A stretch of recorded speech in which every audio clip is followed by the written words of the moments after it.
Today I'm going to review how the PowerA Fusion Pro Xbox controller performs in Apex Legends and discuss why I stopped using the controller that comes with the Xbox Series X and S consoles. While you watch me unbox my new PowerA controller, I'll explain why I don't like the Microsoft Series X controller.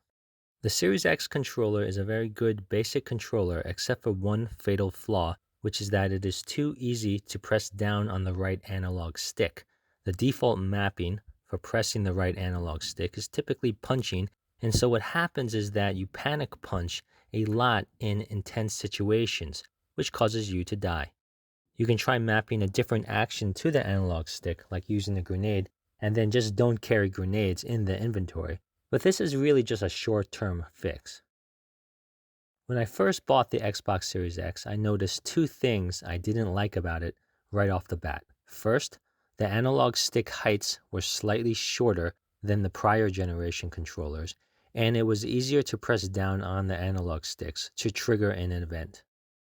After using the Xbox Series X controller for 2 months, I've concluded that the second issue is a fatal design flaw, which makes the controller unsuitable for competitive online multiplayer games like Apex Legends. Originally, I was going to switch back to an Xbox One controller, but all of my 4 Xbox One controllers have some sort of problem. So instead of buying a new Xbox One controller, I thought I'd spend a few extra dollars to buy one of the cheaper pro-level gaming controllers, the PowerA Fusion Pro. At $80, it's one of the cheapest Xbox controllers that has back buttons. It's only $20 more expensive than a Series X controller.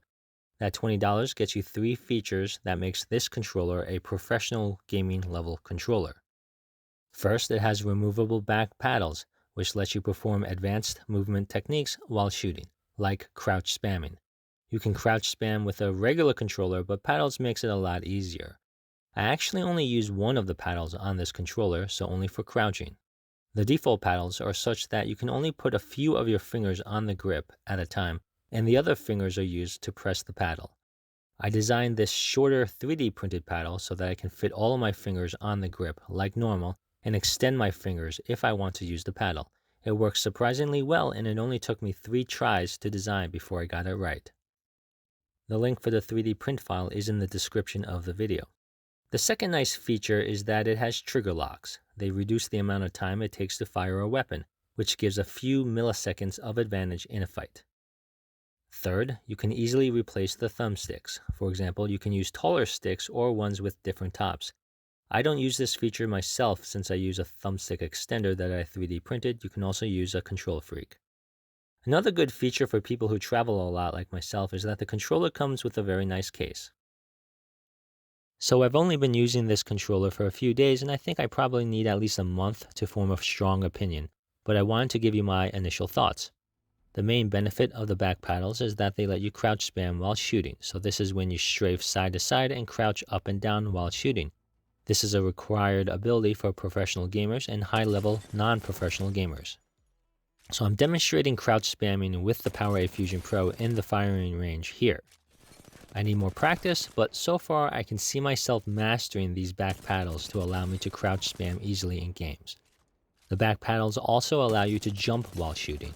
With a regular controller, if you want to crouch or jump, you need to take your thumb off of the aim stick unless you remap the buttons on the controller.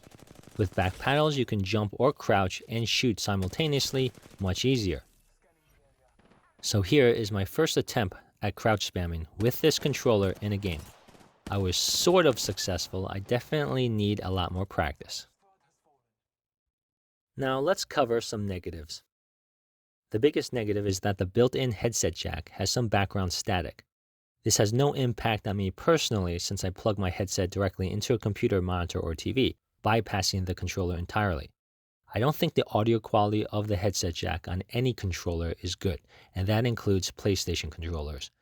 But if you absolutely have to plug your headset into the controller, you might not like the PowerA Fusion Pro. PowerA doesn't sell accessories for the controller, which doesn't make business sense to me. You can change the thumbsticks, but it doesn't sell any thumbsticks separately. Like, what if I wanted an even taller thumbstick? It also doesn't sell an extra back paddle module or different shaped paddles. Some people, like myself, might want shorter paddles. The third negative is that while it is easy to map the back paddles to a button, you cannot unmap any of the regular buttons. I would definitely like to unmap the right thumbstick button so I no longer panic punch. So here are my final thoughts. I think crouch spamming while using the paddles feels very good. What I don't know is whether the paddles are going to feel comfortable in the long run in the vast majority of other situations when I don't need the back paddles. Because when you don't need the paddles, you can't place all of your fingers on the grip of the controller. To get used to the different feel, I'll probably need at least a month of practice on this new controller to see whether I like gaming with back paddles. Or I'll just use my 3D printed paddles that are shorter. With the 3D printed paddles, I can fit all of my fingers on the grip as I normally would, but it is harder to crouch spam with. My first impressions of the PowerA Fusion Pro controller are very positive, since I don't use the headset jack. The build quality is better than that of the Xbox Series X controller, which was better than that of the Xbox One controller. The stick drift is non-existent. In Apex Legends, I have the dead zone literally set to 0 with the PowerA Fusion Pro. So even if I don't use the paddles, my purchase was money well spent. Even on the Series X controller, I needed some dead zone in Apex Legends. I like how the back paddles aren't too sensitive. I'm only using one of the back paddles. So far, based on how I hold it, I don't imagine myself having issues with accidentally hitting the back paddle. Thanks for watching. If you enjoyed this video, please subscribe.